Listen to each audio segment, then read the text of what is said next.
नमस्कार दोस्तों, स्वागत है आप सभी का यूएस स्टडी 76 पर।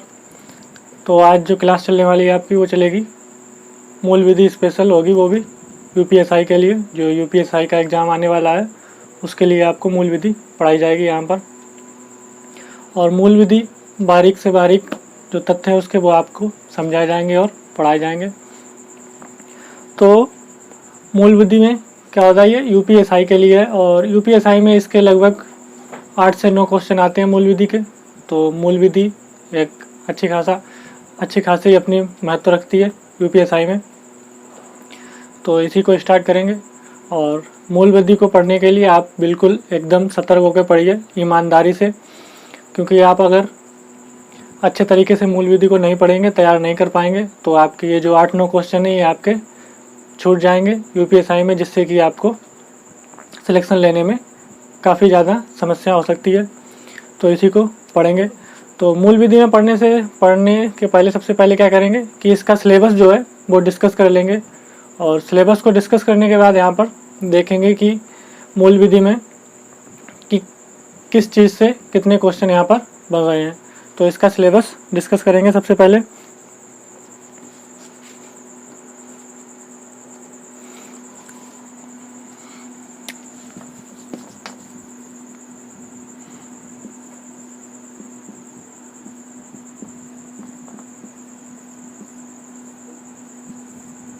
तो क्या पढ़ रहे हैं, मूल विधि।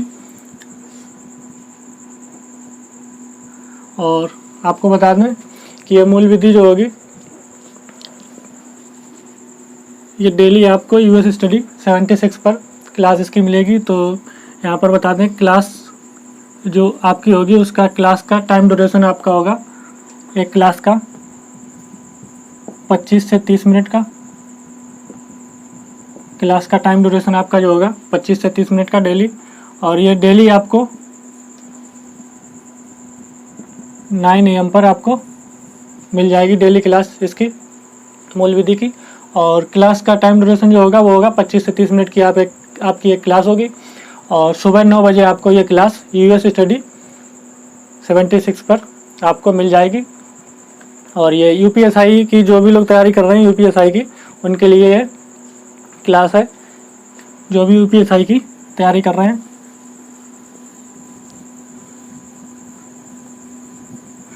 तो मैं आप लोगों से ये कहूँगा कि जो भी लोग यूपीएसआई की तैयारी कर रहे हैं उन लोगों को ये क्लास शेयर कीजिए। और आप भी अगर यूपीएसआई की तैयारी कर रहे हैं तो इस चैनल को सब्सक्राइब करके बेल आइकन पर प्रेस कर दें, जिससे कि आने वाली जो नोटिफिकेशन है वो आपको मिल जाए। 9 बजे जो क्लास इसकी आएगी उसकी नोटिफिकेशन आपको प्राप्त हो जाए। और चैनल को सब्सक्राइब करके रखें। तो मूल विधि की आज की क्लास क्या है, क्लास फर्स्ट है आज, क्लास फर्स्ट है मूल विधि की। तो इसमें सबसे पहले क्या सिलेबस डिस्कस करेंगे कि सिलेबस किस तरीके से आता है। तो यहाँ पर देखिए सबसे पहले इसमें सिलेबस डिस्कस करते हैं।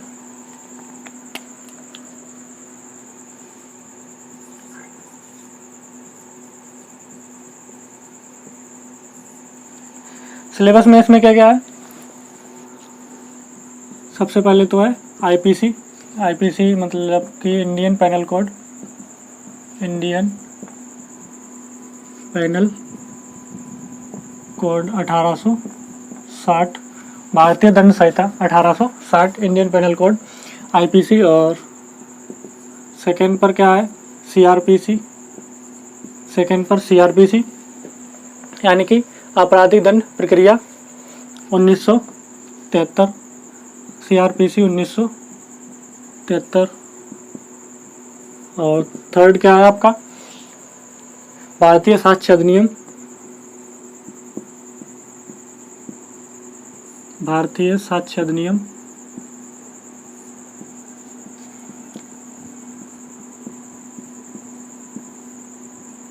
भारतीय साक्ष्य अधिनियम 1872। तो सिलेबस डिस्कस करने का यहाँ पर एक मुख्य कारण ये है क्योंकि जब आपको पता होगा कि मूल विधि में क्या क्या सिलेबस है और क्या क्या आने वाला है तो आपको पढ़ाई करने में रुचि आएगी आपका एक। तो यहाँ पर सिलेबस डिस्कस करने का यही है कि आपको पता होना चाहिए कि मूल विधि में क्या क्या आने वाला है। तो उस तरीके से आप उस हिसाब से आपको तैयारी यहाँ पर कराई जाएगी और आपका भी पढ़ने में मन लगेगा और उस हिसाब से आप तैयारी कर सकेंगे। जब आपको सिलेबस पूरा का पूरा पता होगा कि मूल विधि का क्या सिलेबस है। अब इसमें मूल विधि में कुछ एक्ट भी होते हैं, कानून। तो मूल विधि के वो एक्ट देख लीजिए यहाँ पर। मूल विधि के जो एक्ट हैं, मूल विधि के कौन कौन से एक्ट हैं वो यहाँ पर देखिए। तो एक तो एक्ट है आपका right to information, RTI, right to information. सूचना का अधिकार अधिनियम 2005, सूचना का अधिकार अधिनियम 2005। उसके बाद में मानव अधिकार संरक्षण अधिनियम,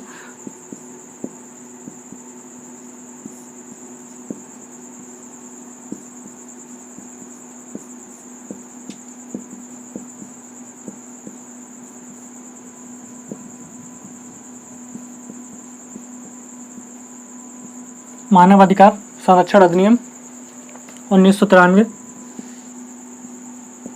मानव अधिकार संरक्षण अधिनियम 1993। और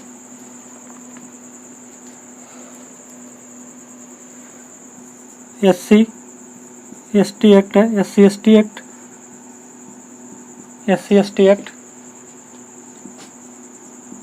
1989। उसके बाद में है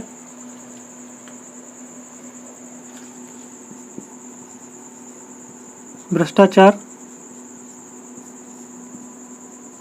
निवारण अधिनियम,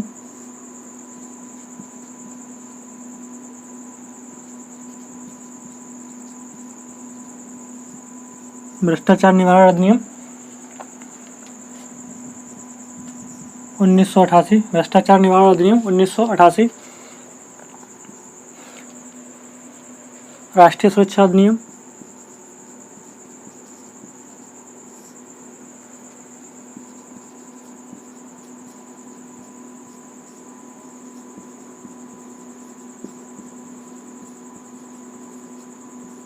राष्ट्रीय सुरक्षा अधिनियम 1980,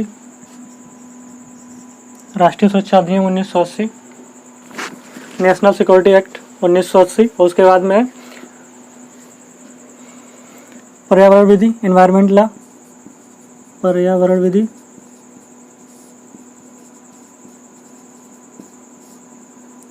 एनवायरमेंट लॉ। उसके बाद में वन्यजीव संरक्षण अधिनियम, वन्यजीव संरक्षण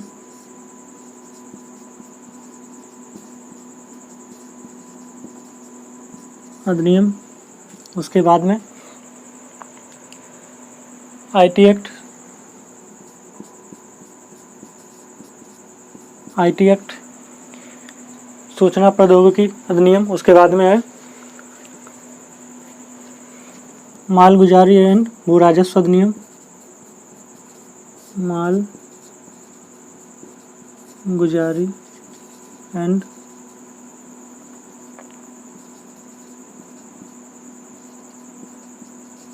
भू राजस्व अधिनियम।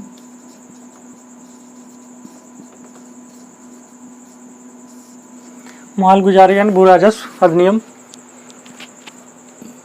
और यहाँ पर देखते हैं इस तरफ।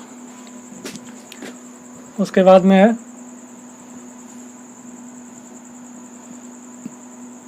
माल गुजारी भू राजस्व अधिनियम के बाद में है यातायात अधिनियम,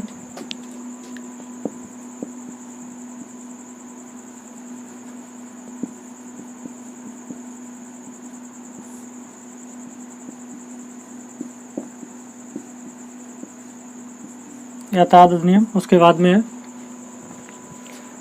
महिलाओं से संबंधित कानून है जो, जैसे कि डाउरी एक्ट हो गया, दहेज वाला।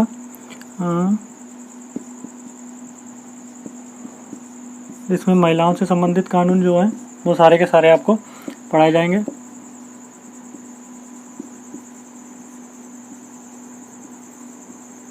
महिलाओं से संबंधित कानून,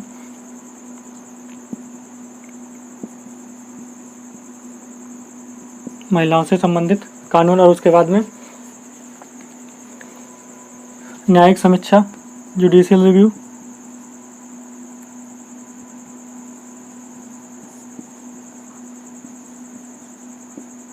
न्यायिक समीक्षा, और उसके बाद में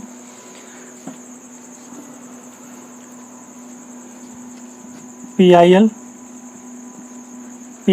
जनहित याचिकावाद मतलब न्यायिक सक्रियतावाद, पब्लिक इंटरेस्ट लिटिगेशन, और उसके बाद में पब्लिक इंटरेस्ट लिटिगेशन इसकी फुल फॉर्म होती है PIL की। और जो महत्वपूर्ण केस होंगे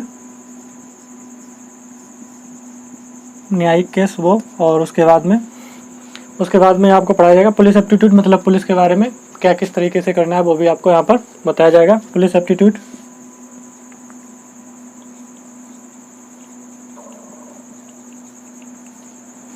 एप्टीट्यूड, तो महत्वपूर्ण न्यायिक केस यहाँ पर होगा। महत्वपूर्ण न्यायिक केस जो हैं वो आपको बताए जाएंगे। महत्वपूर्ण जो न्यायिक केस है, तो ये जो है ये आपका मूल विधि का सारा सिलेबस हमने यहाँ पर आपको नोट करा दिया है। IPC Indian penal code 1860, CRPC भारतीय साक्ष्य अधिनियम, और उसके बाद में मूल विधि के जो कुछ एक्ट हैं वो आपको यहाँ पर नोट करा दिए हैं। RTI मानव अधिकार संरक्षण अधिनियम 1993, SC/ST एक्ट 1989, भ्रष्टाचार निवारण अधिनियम 1988, और राष्ट्रीय सुरक्षा अधिनियम 1980, और पर्यावरण विधि और वन जीव संरक्षण अधिनियम IT एक्ट, मार्ग गुजारी एवं भू राजस्व अधिनियम, यातायात अधिनियम, और महिलाओं से संबंधित कानून जो है सारे के सारे उसमें आएंगे, वो पढ़ाए जाएंगे यहाँ पर। न्यायिक समीक्षा PIL पब्लिक इंटरेस्ट लिटिगेशन, उसके बाद में महत्वपूर्ण न्यायिक केस और पुलिस एप्टीट्यूड के जो भी होंगे वो सारे के सारे यहाँ पर आपको कराए जाएंगे। तो यहाँ पर मेरा उद्देश्य ये था आपको लिखाने का कि जब आपको सिलेबस पता होगा कि सिलेबस क्या क्या आ रहा है तो उस तरीके से आपकी तैयारी है जो बढ़िया तरीके से हो पाएगी यहाँ पर। तो जो आपकी तैयारी हो बढ़िया तरीके से यहाँ पर हो पाएगी, और तैयारी एकदम धमाकेदार करनी है, वो भी आपको भी ईमानदारी से पढ़ना है और ईमानदारी से तैयारी करनी है। वो कहते हैं ना कि यूं ही नहीं मिलते तमन्नाओं के शहर, चलना भी पड़ता है मंजिल पाने के लिए। तो ये जो तमन्नाओं के शहर हैं ऐसे घर बैठे नहीं मिलेंगे, इसके लिए आपको मेहनत भी करनी पड़ेगी, जी तोड़ मेहनत करनी पड़ेगी, तभी आपको सफलता मिलेगी यहाँ पर। तो आपको ईमानदारी से अपनी मेहनत करनी है, उसके बाद में आपको पढ़ना है। तो US स्टडी 76 पर ये जो मूल विधि स्पेशल UPSI के लिए जो चालू किया गया है, तो ये बहुत ही इम्पोर्टेंट बैच है जो चालू किया गया UPSI के लिए, और इसमें बहुत ही बारीक से आपको पढ़ाया जाएगा। सारा का सारा जितना भी सिलेबस यहाँ पर नोट कराया है वो सारा का सारा सिलेबस यहाँ पर आपको पढ़ाया जाएगा। और बढ़िया तरीके से ये समझिए कि आपको एक बार में ही आप पढ़ेंगे और आपकी तैयारी हो जाएगी UPSI के लिए। जो भी 8-9 क्वेश्चन बनेंगे इस मूल विधि से वो आपके एक ही बार पढ़ने में तैयार हो जाएंगे सारे के सारे। तो यहाँ पर बता दें कि किस चीज़ से कितने क्वेश्चन बनेंगे। तो यहाँ पर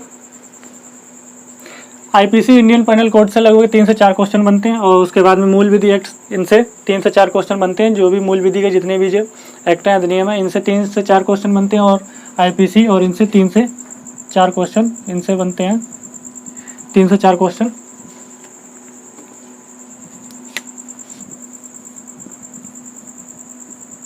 तीन से चार क्वेश्चन इनसे बनते हैं, और यहाँ पर 3 से 4 क्वेश्चन यहाँ पर बन जाते हैं आपके, यानी कि 8-9 क्वेश्चन जो भी आपके बनते हैं वो इसी सिलेबस में से सारे के सारे बनते हैं।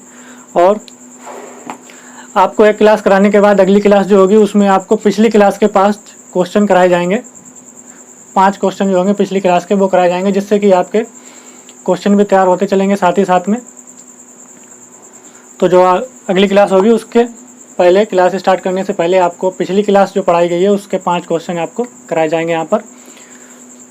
तो यहाँ पर सिलेबस नोट कर लीजिए, और मैं यही कहूँगा कि आपके जो भी संगी साथी हैं, आपके पड़ोसी हैं, जो भी लोग UPSI की तैयारी कर रहे हैं, तो उनको ये वीडियो शेयर करिए ताकि कि उनकी भी मदद हो जाए कुछ, और वो भी अच्छा कंटेंट पढ़ सकें US स्टडी 76 की तरफ से, तो उनकी भी तैयारी हो जाए और वो भी अच्छा पढ़ सकें।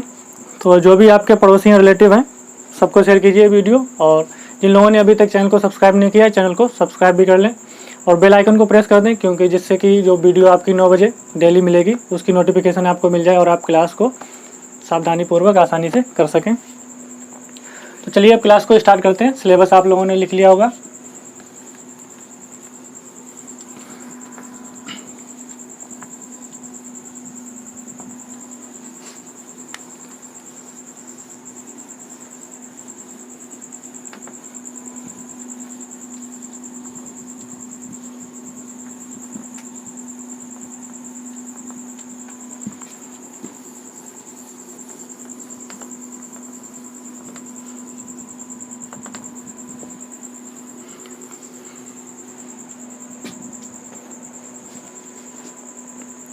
तो क्लास स्टार्ट करते हैं आईपीसी से। IPC Indian penal code.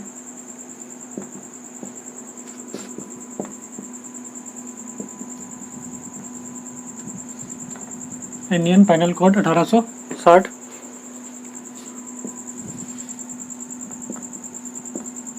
Indian penal code 1860, भारतीय दंड संहिता 1860।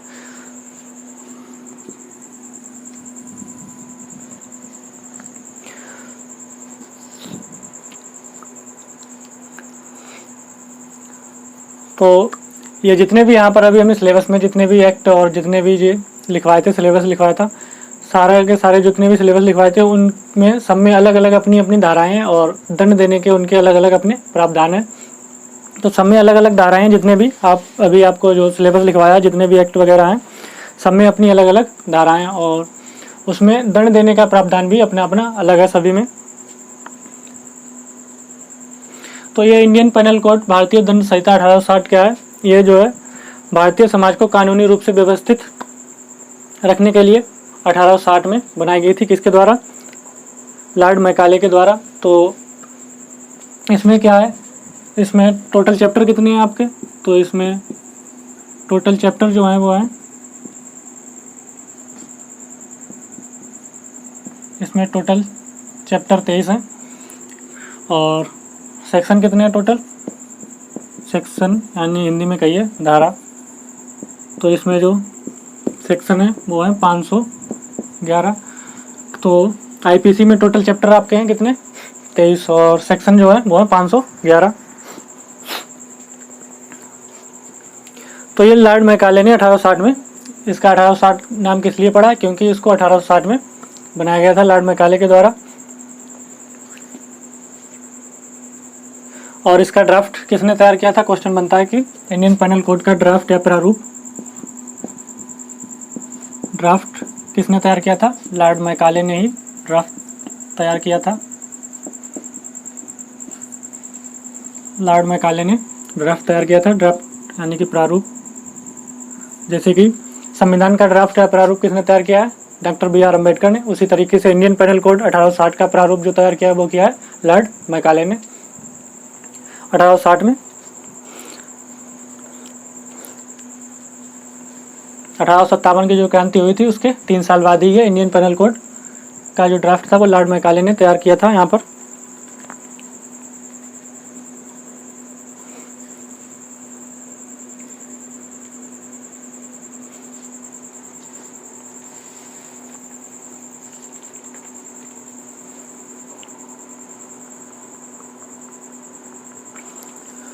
तो इंडियन पेनल कोड में क्या क्या दिया गया है? इसमें अपराध की परिभाषा दे रखी है कि कौन सा अपराध क्या है, उसकी परिभाषा दे रखी है। और अपराध का जो दंड है, अपराधों का दंड, वो भी इसी में बताया गया है। तो यहाँ पर क्या है, अपराध की परिभाषा दे रखी है। अपराध की परिभाषा दे रखी है इसमें, कौन सा अपराध किस तरीके से उसको परिभाषित किया गया है और अपराधों का दंड बताया गया है कि किस अपराध में कितना दंड दिया जाएगा। अपराधों का दंड बताया गया है इसमें, अपराध की परिभाषा और अपराधों का दंड।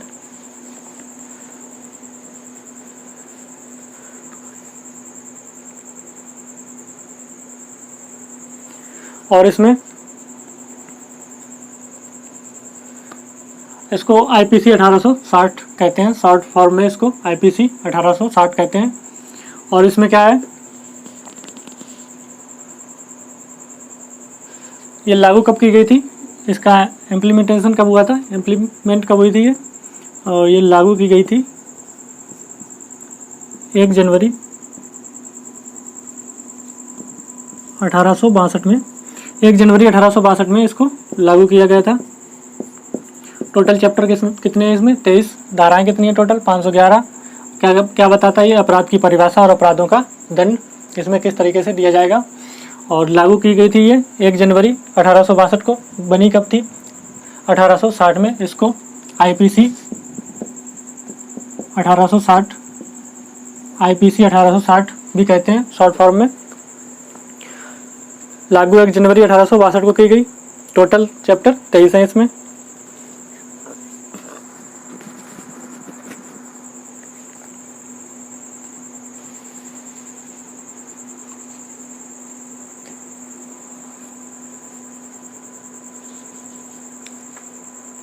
और वर्तमान में ये संपूर्ण भारत में यानी कि पूरे भारत में लागू है वर्तमान में।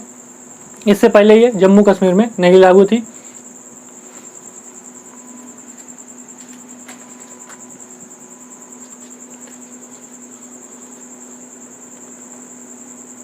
ये जम्मू कश्मीर में कब लागू हुई? वर्तमान में ये संपूर्ण भारत पर लागू है। यहाँ पर लिख सकते हैं संपूर्ण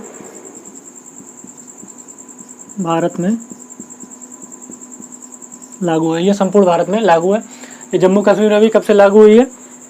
31 अक्टूबर 2019 से ये जम्मू कश्मीर में भी लागू हो गई है, 31 अक्टूबर 2019 से। और इससे पहले जम्मू कश्मीर में जो चलती थी संहिता वो क्या थी? रणधीर दंड संहिता। तो जम्मू कश्मीर की जो थी रणधीर दंड संहिता वो अब खत्म हो चुकी है। वहाँ धारा 370 हटने के बाद तो वहाँ पर 31 अक्टूबर 2019 से यही भारतीय दंड संहिता इंडियन पेनल कोड 1860 लागू हो गई है। अब ये संपूर्ण भारत में लागू है।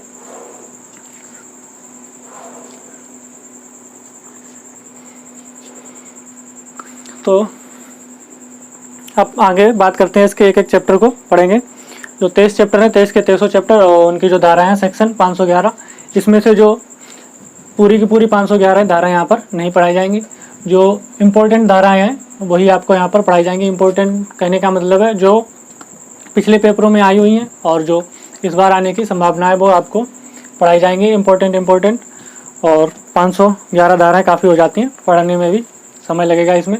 तो आपको जो इम्पोर्टेंट होंगी वो धाराएं आपको यहाँ पर पढ़ाई जाएंगी। तो चलिए चैप्टर फर्स्ट स्टार्ट करते हैं यहाँ पर।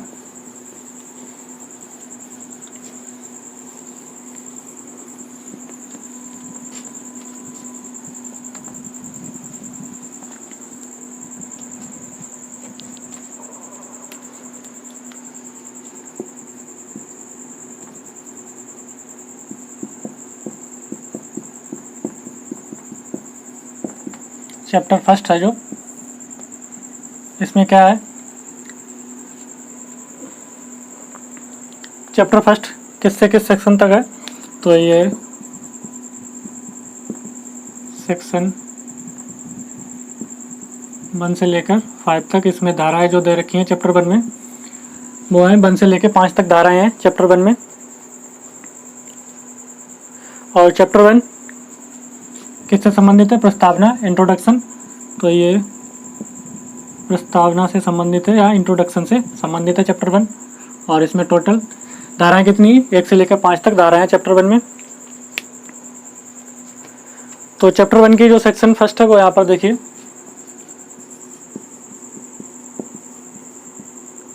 सेक्शन फर्स्ट है जो वो क्या कहता है यहाँ पर? टाइटल एक्सटेंड से संबंधित है। यहाँ पर टाइटल एंड एक्सटेंड से संबंधित है। तो यहाँ पर संहिता का नाम और विस्तार। तो संहिता का नाम और विस्तार। तो सेक्शन 1 में क्या बताया गया? संहिता का नाम और विस्तार। तो संहिता का नाम यहाँ पर क्या होगा? संहिता का नाम भारतीय दंड संहिता 1860। तो संहिता का नाम क्या होगा? भारतीय दंड संहिता,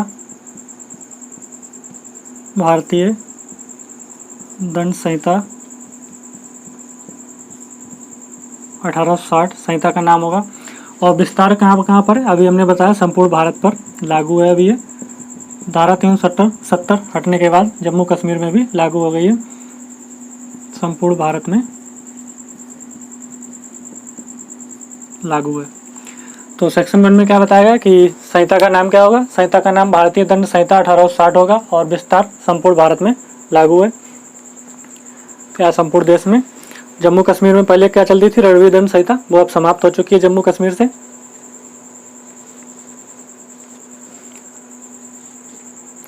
उसके बाद में सेक्शन सेकंड देखिएगा यहाँ पर। सेक्शन सेकंड या धारा सेकंड क्या कहती है?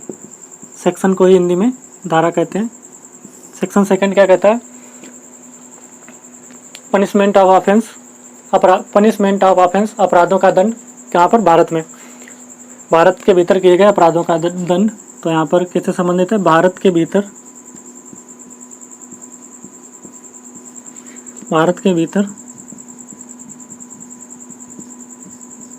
किए गए अपराधों का दंड।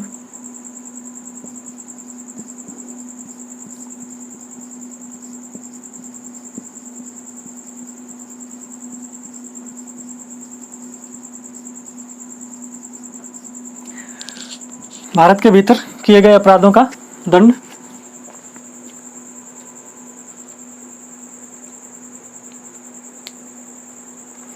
तो इसमें क्या है? तो हर व्यक्ति इस संहिता के उपबंधों के प्रतिकूल हर कार्य के लोप के लिए जिसका वह भारत के भीतर दोषी होगा।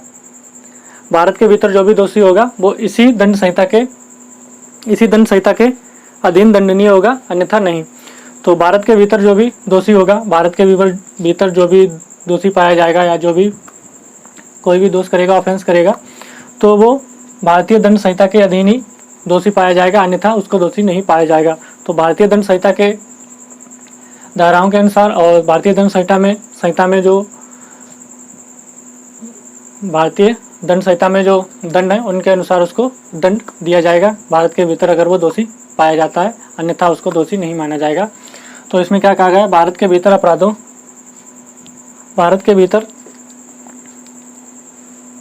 किए गए अपराधों का दंड। भारत के भीतर किए गए अपराधों का दंड। तो भारत के भीतर जो भी अपराध किए जाएंगे उसको भारतीय दंड संहिता के अधीन ही उसको दंडित किया जाएगा। तो ये था यहाँ पर भारत के भीतर किए गए अपराधों का दंड।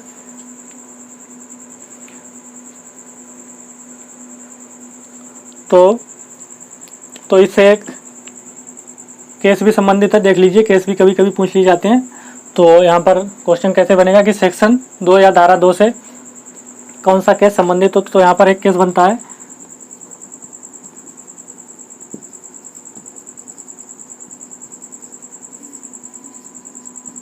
मुबारक अली केस बनता है, मुबारक अली वर्सेस मुंबई राज्य केस, वर्सेस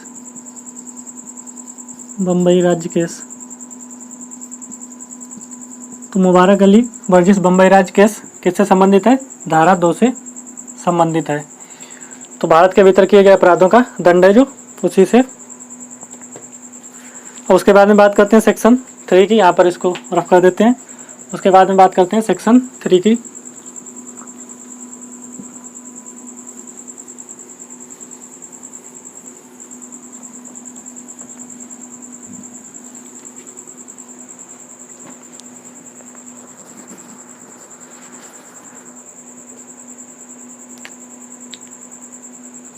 सेक्शन 3 क्या है?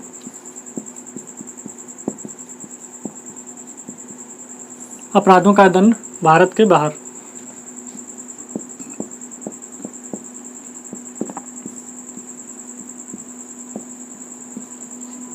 अपराधों का दंड भारत के बाहर।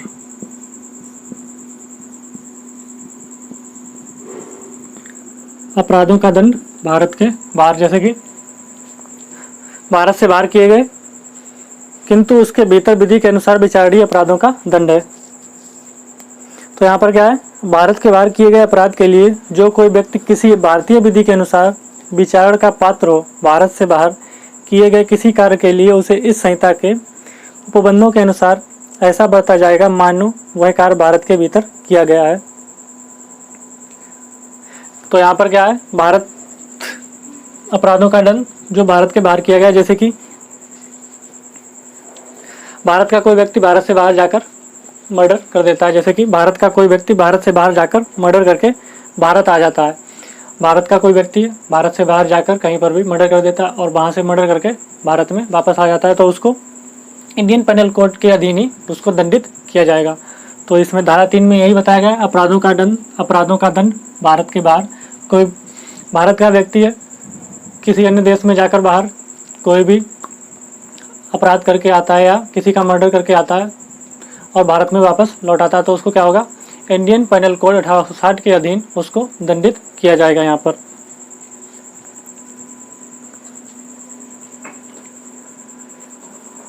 उसके बाद में सेक्शन 4 देखते हैं।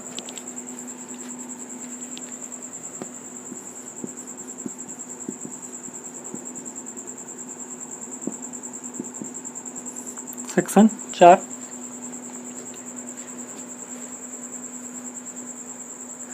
तो इसमें क्या है, राज्य क्षेत्रातीत अपराधों पर संहिता का विस्तार। राज्य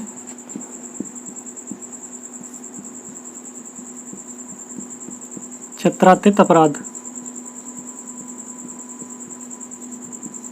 राज्य क्षेत्रातीत अपराध।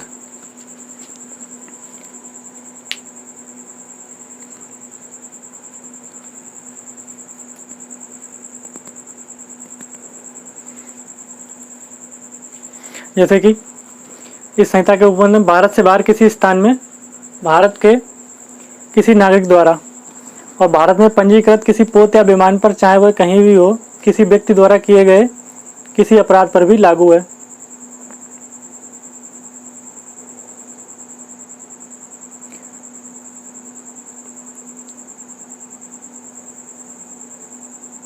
जैसे कि यहाँ पर क्या होगा, का जो भारत का नागरिक है या भारत का व्यक्ति है, का जो भारत का नागरिक और युगांडा में हत्या करता है, वो भारत के किसी स्थान पर भी जहाँ पर भी पाया जाए हत्या के लिए विचारित और दोषी सिद्ध किया जा सकता है। जैसे कि का कोई व्यक्ति है और भारत से बाहर युगांडा में जाकर हत्या करता है और वह भारत के किसी भी स्थान पर जहाँ पर भी पाया जाएगा, वो इंडियन पेनल कोड के जहाँ पर भी पाया जाए हत्या के लिए दोष सिद्धि होगा। किसके लिए? हत्या के लिए दोष सिद्धि होगा और उसको दंड दिया जाएगा इंडियन पेनल कोड के अधीन। तो यहाँ पर यही कहा गया है। जैसे कि यहाँ पर देखिए क्या है, भारत से परे, भारत से परे, और दूसरा है कोई शिप है, शिप जो है वो क्या है, भारत में रजिस्टर्ड, भारत में रजिस्टर्ड, और उसके बाद में कंप्यूटर ऑफेंस, कंप्यूटर ऑफेंस। जैसे कि कोई दूसरे अन्य देश में बैठकर और साइबर क्राइम करता है, भारत के जो डिटेल्स वगैरह है वो लीक करता है, तो वो दोषी सिद्धि पाया जाएगा किसके? इंडियन पेनल कोड के। ठीक है, कोई भी व्यक्ति है किसी दूसरे विदेश का और उसने कंप्यूटर ऑफेंस या कंप्यूटर अपराध किया है, भारत के जो जरूरी डॉक्यूमेंट वगैरह जो है उनको, मतलब साइटों को हैक किया है, तो वो क्या होगा, वो दोष सिद्धि पाया जाएगा किसके? इंडियन पेनल कोड के अधीन उसको दंडित किया जाएगा।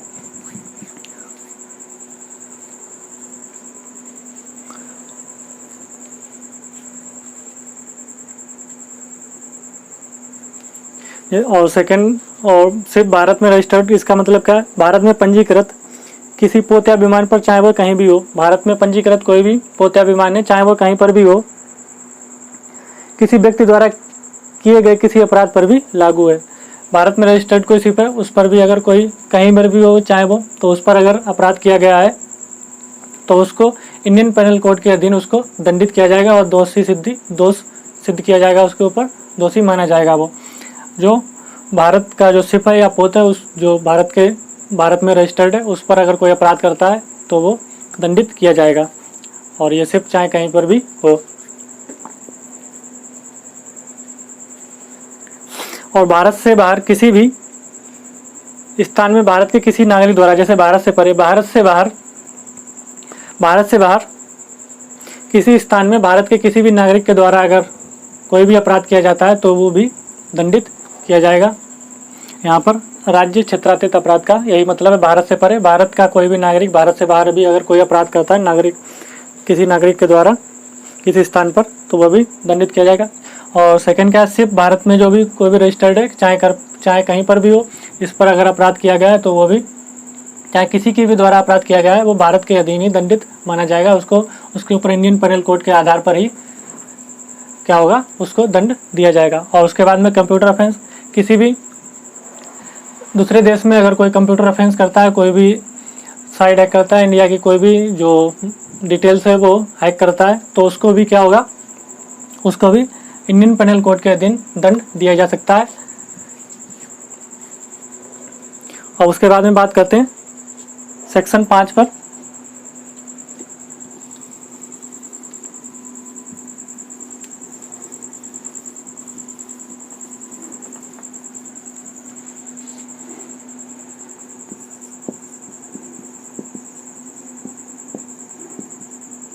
सेक्शन 5 पर कुछ विधियों द्वारा, इसमें क्या कहा गया है, कुछ विधियों द्वारा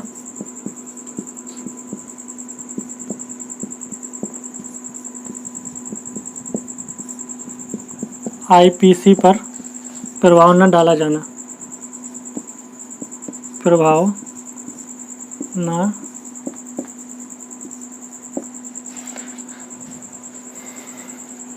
डाला जाना, प्रभाव न डाला जाना। कुछ विधियों द्वारा आईपीसी पर प्रभाव न डाला जाना, जैसे कि विधियां कौन सी हो गई,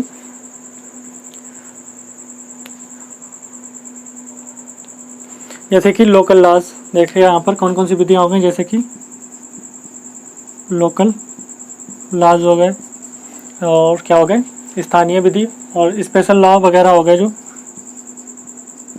स्पेशल लॉज जो हो गए।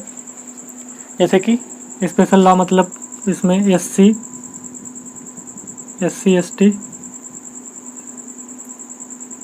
एसटी एक्ट हो गया। तो SC ST एक्ट जिस किसी पर भी अगर लगता है तो उसको SC ST एक्ट के तहत ही उस पर जो भी दंड होंगे, और SC ST एक्ट की जो भी धाराएं उस पर लगी होंगी और उन धाराओं में जो भी दंड होगा उसी के अधीन उसको दंडित किया जाएगा। तो ये स्पेशल लॉ वगैरह कुछ हैं। और जैसे कि SC ST एक्ट, और जैसे कि एक हो गया अफस्पा कानून, AFSPA अफस्पा कानून, इसमें भी 1958। और लोकल लॉज में जैसे हो गए यूपी सरकार के द्वारा कोई भी कानून बनाया जाना, जैसे कि यूपी का कानून है यूपी कोका, ये आईपीसी में नहीं है, लेकिन इसमें जो है जैसे कि यूपी का कानून है यूपी कोका, ठीक है। तो ये स्पेशल जो कुछ लोकल लॉ हैं इन पर आईपीसी का प्रभाव नहीं पड़ता है। यूपी कोका जो यूपी के सरकार ने बनाया है, इस पर यूपी कोका में जो भी धाराएं और जो भी दंड होगा उसके आधार पर इस पर दंडित किया जाएगा।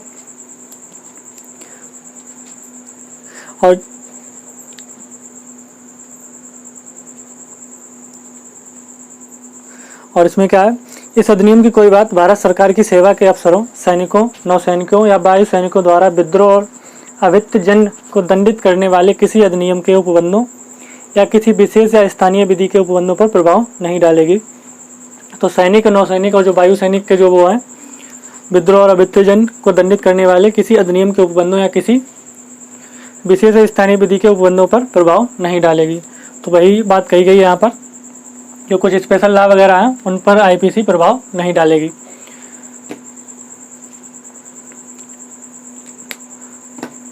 तो यहाँ पर जो स्पेशल लॉ है, जैसे कि स्पेशल लॉ विशेष विधि,